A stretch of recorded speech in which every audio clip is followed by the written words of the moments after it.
Oke, kembali lagi di channel saya. Makasih buat kalian yang sudah mengklik video ini. Kali ini adik yang mulai panik kayaknya ya. Efek dari Gibran, Gerindra langsung blokir kantor DPR Sibolga. Kita lihat ya gimana videonya. Sebelum kita ke video, bantu subscribe dulu channel saya yang belum subscribe. Tidak tunggu lama, kita ke videonya langsung. Let's go.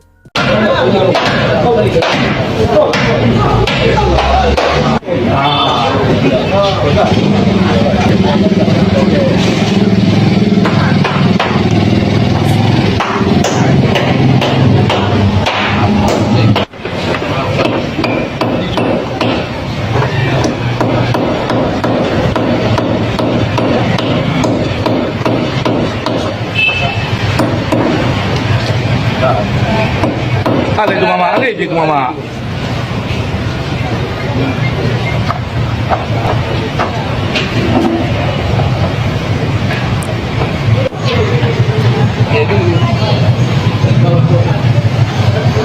Oke, buang.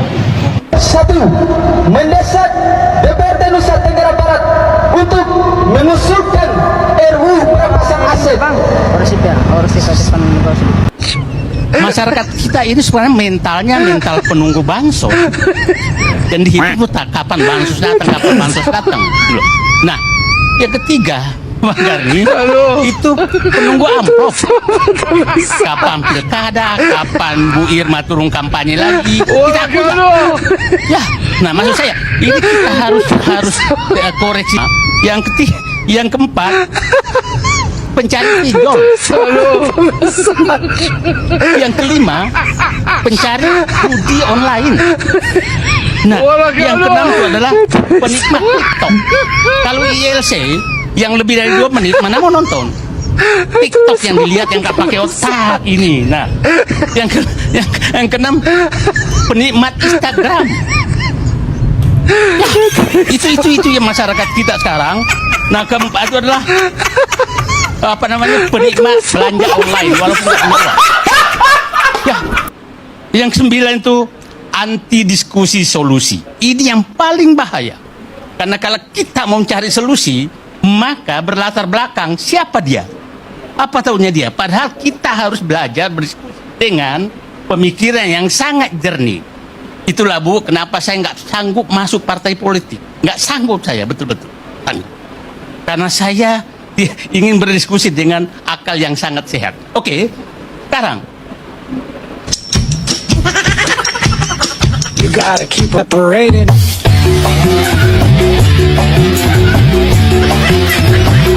Ya Tuhan yang Maha Pengasih, yang Maha Melepaskan dan Maha Pemberi kecukupan, berikan kelapangan pada kami yang sedang terhimpit hutang, baik hutang kepada bank, lembaga keuangan, pinjol, bahkan rentenir. Kami berlindung kepadamu dari bingung dan sedih. Udahlah, DPR tuh bubarin aja. Ngapain sih? Rakyat yang mana sih yang diwakilin? Orang aspirasi rakyat aja nggak tersampaikan kok. Bentar. Ini di FYP gue banyak banget gerakan-gerakan membubarkan DPR gitu ya. Terus komen-komennya tuh ya 98% tuh pada setuju lah gitu. Yang gue tahu ya, buat jadi anggota DPR itu biayanya tinggi, say. Nggak mungkin orang-orang miskin atau orang-orang ngalangan bawah yang jadi anggota DPR. Akhirnya ya anggota-anggota DPR itu diisi sama orang-orang kaya, sama anak pejabat, istri pejabat, keluarga pejabat. Jadi ya wajar aja kalau keseharian Ya betul, dinasti lah kan.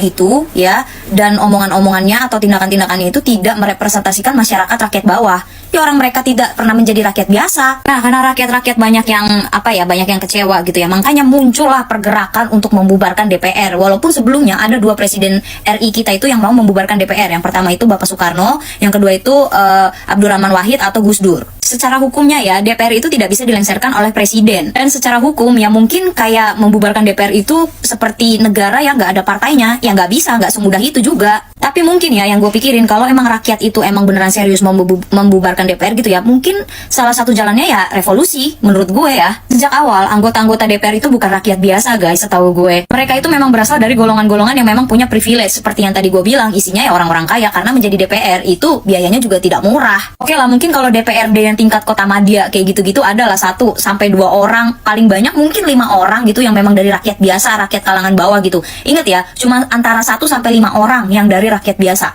Sisanya kalian jawab sendiri. Jadi menurut gua jangan berharap banyak kalau anggota DPR itu, semua anggota DPR itu bisa merasakan hati rakyat biasa gitu. Ya mereka itu nggak pernah jadi rakyat biasa. Tapi disclaimer gua kasih tahu, tidak semua anggota DPR itu seperti itu. Banyak juga anggota DPR yang benar-benar menyuarakan suara rakyat. Satu sisi gue setuju dibubarkan, tapi satu sisi juga gue nggak setuju dibubarkan. Jadi gue 50-50 gitu. Gue setuju dibubarkan itu gue punya beberapa alasan ya. Pertama, presiden itu sudah dipilih langsung oleh rakyat. Kedua, undang-undang itu, UU itu bisa dibuat di pemerintah. Kalau kurang puas sama hasilnya, gugat aja ke MK. Demokrasi itu bisa kok diterapkan langsung tanpa perwakilan. Contoh yang berlaku di Swiss, ini bisa loh diterapin di Indonesia. Atau biasanya disebut direct demokrasi. Kalau masih butuh representasi, bisa kok diaduin ke DPD yang anggotanya tuh juga masing-masing tuh independen. Setidaknya mereka itu bisa menyuarakan daerahnya masing-masing. Yang terakhir, anggaran itu pasti bisa lebih efisien kalau tidak melibatkan DPR dari mereka-mereka yang minta tunjangannya naik, gajinya naik. Padahal buat beli tas branded, buat makan lobster, makan fine dining.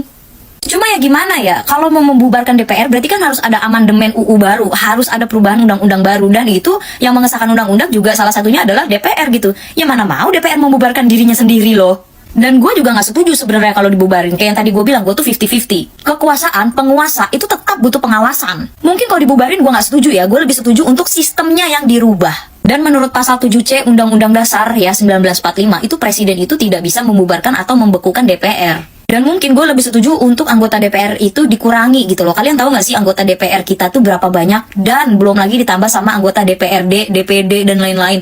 Menurut gue emang kita butuh sebanyak itu ya anggotanya gitu. Banyak juga yang ngeplesetin DPR ya, yang dari Dewan Perwakilan Rakyat itu mereka sebutnya jadi Dewan Penindas Rakyat, jadi Dewan Penista Rakyat. Bahkan ya DPR itu lebih banyak menghabiskan anggaran negara daripada menghasilkan apa yang diperlukan oleh rakyat. Lebih banyak ngabisin anggaran daripada membuat sesuatu hal yang bermanfaat untuk negara. DPR itu udah ada loh dari zaman kemerdekaan 1945, namanya KNIP kalau nggak salah. Makanya gue bilang kayaknya tuh lebih perlu diperbaiki sistem parpolnya gitu, sistem partai politiknya gitu loh, daripada membubarkan DPR-nya. Masalahnya ya, DPR ini nggak semua DPR ya, tidak semua DPR, tapi kebanyakan anggota DPR itu tidak menjalankan fungsi dan amanahnya dengan baik, dengan benar.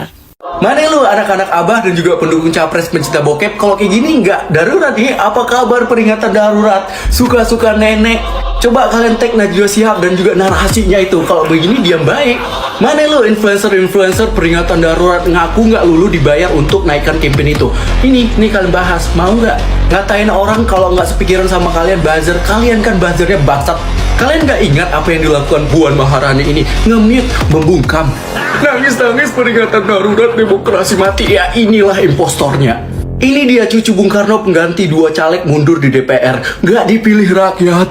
Terus bagaimana dengan ini anak Puan Maharani dilantik jadi anggota DPR? Gue bukan mendukung Mulyono, terserah kalian mau bilang apa tentang Mulyono. Tapi anaknya dipilih rakyat, bukan kayak dia ini. Ini Megawati kalau bapaknya bukan presiden. Aduh. Tapi ganteng abangnya, ganteng cerdas. Kasian deh. Ini juga. Jadi sekarang siapa yang merusak demokrasi?